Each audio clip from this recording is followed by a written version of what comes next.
The Kerala story देखने से पहले एक बार इस स्टोरी को भी देख लो। केरला एशिया का ऐसा एक स्टेट है जहां पर अति गरीबी वाली फैमिली 0% है। केरला इंडिया का एक ऐसा स्टेट है जहां पर क्लास 1 से लेकर ग्रेजुएशन तक फ्री ऑफ एजुकेशन है। यानी हिंदुस्तान के किसी भी राज्य में अब तक ऐसा नहीं हुआ है जो काम केरला में हो रहे हों। और केरला शायद हिंदुस्तान का सबसे बड़ा मजदूरी देने वाला स्टेट भी है, क्योंकि यहाँ पर मिनिमम 600 रुपये से 1500 रुपये तक एक मज़दूर को एक दिन की दिहाड़ी दी जाती है। और यही वजह है कि हिंदुस्तान के अलग अलग कोने से मज़दूर आकर केरला में सबसे ज़्यादा मजदूरी करते हैं। पिछले 10 सालों में केरला में 2 बार बड़े बड़े बाढ़ आए, जिसमें काफ़ी सारे घरें दुकानें तबाह व बर्बाद हो गए। लेकिन वहाँ की हुकूमत पैकेज कर नहीं चिल्लाई, बल्कि 6 महीने में पूरे स्टेट को कवर कर दिए। केरला में अगर रोड बने या फिर पुल ब्रिज का काम हो तो वहाँ पर उन सब चीज़ों की जांच या फिर यूँ कह लो कि देख रेख जो है आम जनता करती है। लेकिन अदर स्टेट में अगर आप देखेंगे तो विधायक हो या फिर ठेकेदार हो, उनके आंख से आंख मिलाकर बात करने की भी किसी को हिम्मत नहीं होती। यही वजह है कि आज तक आपने ऐसी खबर नहीं सुनी कि केरला में कोई ब्रिज टूट कर गिर गया हो, जबकि दूसरे स्टेट में आए दिन ऐसी खबरें मिलती हैं कि यहाँ पर सड़क दुर्घटना में इतने लोगों मारे गए या फिर ब्रिज टूटने पर इतने लोग मारे गए। केरला गवर्नमेंट ने जब गरीबों को घर देने के लिए केरला आवास योजना का आयोजन किया, जिसमें हर गरीब को एक एक घर दिया गया, तब बीजेपी हुकूमत या यूं कह लो कि मोदी गवर्नमेंट ने कहा कि हम जो है आपको हर घर के पीछे 70-70 हज़ार रुपये देंगे। आप जो है पीएम आवास योजना के नाम पर इस लोगों को घर में लगाइए ताकि जो है मालूम पड़ सके।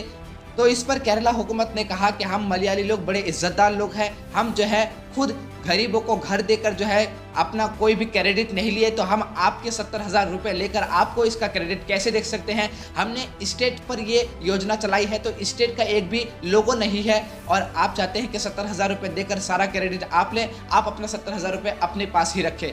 हाल फिलहाल में फिल्म द केरला स्टोरी 2 को लेकर जो बातें चल रही हैं, इस फिल्म को लेकर जो भी खबरें चल रही है, ये फिल्म पूरे तौर पर जो है प्रोपेगेंडा है। इस फिल्म में एक जो है मनगढ़ंत बात या फिर यूँ कह लो कि एक मनगढ़ंत लाइन कही जा रही है कि तमामी मुसलमान नौजवानों को जो है हिंदू लड़कियों को लाना चाहिए और उनसे शादी कर जो है उनको परेशान करना चाहिए। इस तरीके की बातें जो इस फिल्म में की जा रही है, ये बिल्कुल ही मनगढ़ंत है, जबकि हकीकत तो ये है। तो मैं कह रहा हूँ 2 में कम से कम 10 मुसलमान लड़की लाओ और उसको हिंदू। कितने नौजवान तैयार हैं, जरा हाथ उठाओ।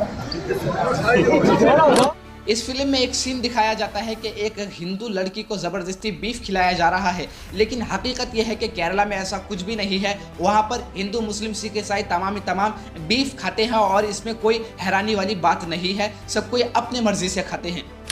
साउथ में जहां बीजेपी हुकूमत की जो है पकड़ बहुत कमज़ोर है, वहां पर पकड़ बनाने के लिए लोगों को अंधभक्त में डुबाने के लिए जो है ऐसे प्रोपेगेंडा वाले फिल्मों को जो है ईजाद किया जाता है, लोगों को दिखाया जाता है ताकि लोगों को हकीकत से गुमराह किया जाए। क्या कभी आपने ऐसा सुना हो कि आसाम फाइल्स नाम से एक फिल्म आ रही हो जिसमें हेमंत बिस्वा शर्मा के बैकग्राउंड को दिखाया जाता हो कि कैसे हेमंत बिस्वा शर्मा जो आसाम के चीफ मिनिस्टर है, बीजेपी हुकूमत में है, वो जो है पहले एक जो है आतंकवादी संगठन के साथ काम करते थे और आज भी उनकी मानसिकता आतंकवादी संगठनों जैसी है।